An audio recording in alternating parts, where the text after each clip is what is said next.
अनेक आक्रमण होतील या भूमीवर, अनेक मंदिरं तोडली जातील, कळस पाडले जातील, अनेक मूर्त्या भग्न केल्या जातील. अशा वेळी नाथपंथाची जी शक्तीपीठं आहे, जी स्थानं आहेत, ती ह्या आक्रमणात तोडली जाऊ नयेत. आज तू जालिंदर नाथ म्हणून भ्रमण करतो आहेस.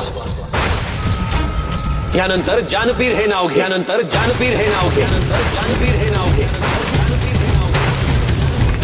गुरुदेव, या नावाने मी लहानाचा मोठा झालो. आपण मला कितीतरी वेळा जालिंदर जालिंदर असे प्रेमाने हाक मारलेली आहे. हे नाव मी सोडून द्यायचं? होय जालिंदर, गुरुदेव, नाव सोडूनही दे, परंतु त्यासोबत जे नात लागलेले आहे ते पण सोडून द्यायचं.